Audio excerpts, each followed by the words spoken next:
नमस्कार dear students, एग्रीजोन classes पर आपका एक बार फिर से स्वागत है। आज अपने बात करेंगे पशु परीक्षक के नेक्स्ट आने वाले 30 डेज के अंदर अपने क्या करें जिससे अपनी सफलता है वो सुनिश्चित हो सके और एग्जाम में अपने एक बेहतर प्रदर्शन कर सके, अपने एग्जाम परिणाम के अंदर अपने निखार लेकर आ सके। आप सब ने सीटी के अंदर उम्मीद करता हूं अच्छा प्रदर्शन किया होगा, क्योंकि आपने अब सीटी के दोनों पेपर है वो दे दिए हैं और दोनों पेपरों के बाद में यानी आपने ग्रेजुएशन और 12th बेस्ड दोनों सीटी के पेपर हैं वो देकर फ्री हो चुके हैं। सिर्फ और सिर्फ आपका कंसंट्रेशन होना चाहिए, वो कंसंट्रेटेड जो आपका माइंड है वो पशु परीक्षक पर रहना चाहिए। अब देखो, पशु परीक्षक के एग्जाम के अंदर अपने किस प्रकार से अपने प्रदर्शन को बेहतर बना सकते हैं। आप सब ने सारा सिलेबस है वो पढ़ा हुआ है। अब उस सिलेबस को अपनी याददाश्त के अंदर, अपने मेमोरी के अंदर स्टोर करना है, तो हमें लगातार मोटिवेटेड रहना है।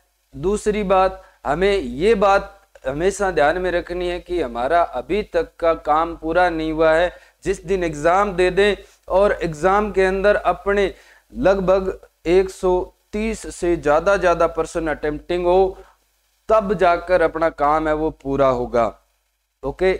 अब दूसरी बात, ये कुछ बच्चे कह रहे हैं कि सर सीटी के अंदर थोड़ा साइंस हार्ड आया था, थोड़ा अपने मैथ हार्ड आया था, करंट हार्ड आया था, या डिफरेंट टाइप के क्वेश्चंस मिल रहे हैं, तो सीटी का लेवल और था।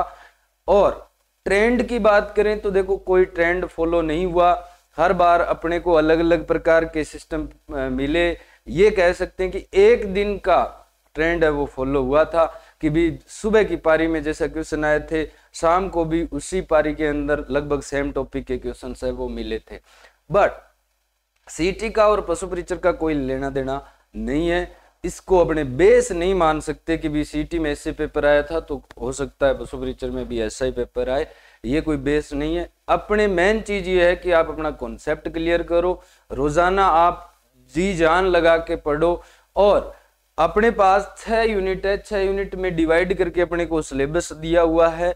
यूनिट नंबर 1 और 2 में राजस्थान जीके है। आप थ्योरी के साथ साथ एमसीक्यू की प्रैक्टिस भी ढेर सारी करो। ऐसा नहीं है अब आपको ऐसा लगेगा कि भी मैंने पढ़ा हुआ है सारा का सारा, यार याद नहीं है मेरे, ऐसा अमूमन सबको लगता है।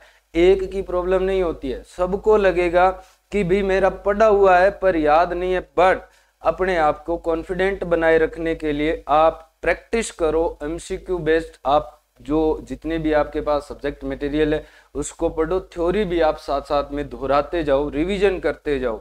अब सारे सिलेबस को आप 2 तरीकों से कर सकते हैं भाई। डेली का आप एक सब्जेक्ट को निकाल सकते हैं, डेली के आप इस टॉपिकों को डिवाइड कीजिए, डेली का टारगेट रखिए कि आज मेरे को 6 यूनिटें हैं, 6 यूनिटें में ये मेरे को पढ़ना है। ठीक।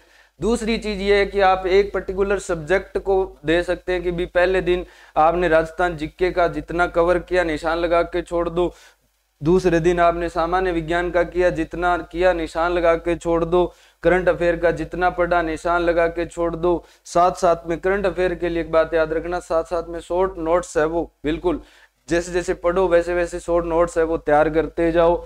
यूनिट 5 के अंदर जितना पढ़ा निशान लगा के छोड़ दिया और फिर दोबारा से आपने वो चीज राजस्थान जीके है, अपने सामान्य विज्ञान है, करंट अफेयर है, जब आप पूरा कर दो पशुपालन तक, उसके बाद में दोबारा से आओ जहां से आपने छोड़ा था उससे पहले वाला पढ़ो पहले, और फिर उसके बाद में अब जो आपका नेक्स्ट टारगेट है उसको पूरा करो। ऐसे करते करते आप एक साइकिल बना लो और उस साइकिल के ऊपर 1 महीने काम करो, सारा का सारा सिलेबस आपका रिवाइज हो जाएगा।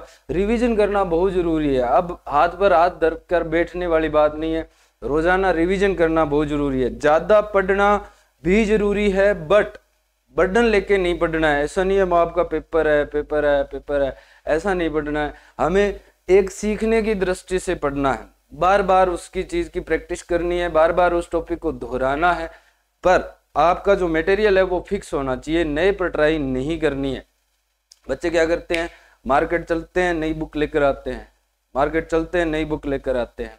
अब 1 महीना रह गया है, जी टिका के बैठो, आराम से पढ़ो, तभी जाकर सिलेक्शन होगा। आगे देखो, अब इस आपकी तैयारी में मैं आपको कैसे इस तैयारी को इजी बनाने वाला हूं। हम आपके लिए लेकर आ रहे हैं सामान्य विज्ञान की बेहतरीन क्लासेस, जिसके अंदर आपको जितनी भी आपकी साइंस लगती है वो टोटल की टोटल आपको निःशुल्क अपने YouTube के ऊपर मिल जाएगी। आपके पशु परीक्षक के एग्जाम के बेस्ट होगी, बेसिक से एडवांस लेवल तक उसके अंदर रहेगा, किसी प्रकार की कच्चा पट्टी नहीं होगी। अपने सिर्फ और सिर्फ क्या करेंगे sir, exam oriented subject matter provide करेंगे। यूनिट नंबर 6 पशुपालन जो है ये मैं आपको 5 दिन के अंदर पूरा करवा दूंगा, आपको और कहीं पढ़ने की जरूरत नहीं है।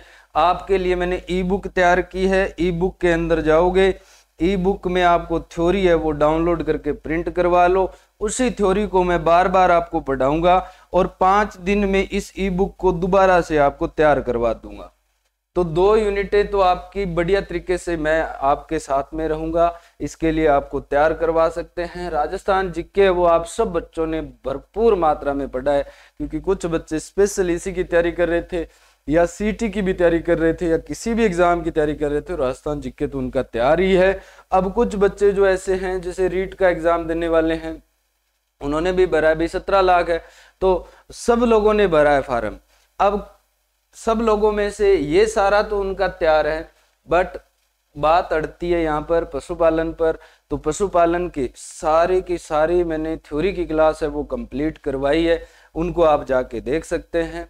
और अगर आपको इसका टेंशन है किसी प्रकार का कि भी ये मेरे से नहीं होगा, तो आप 5 दिन वाले बैच के अंदर भी ज्वाइन कर सकते हैं। 179 इसका चार्ज रहेगा। 179 के अंदर अपने 5 डेज के अंदर, जल्दी शेड्यूल में लेकर आऊंगा, 5 डेज के अंदर आपको क्या करवा दूंगा, यूनिट नंबर 6 जो है पशुपालन, ये कंप्लीट आपको करवा दी जाएगी।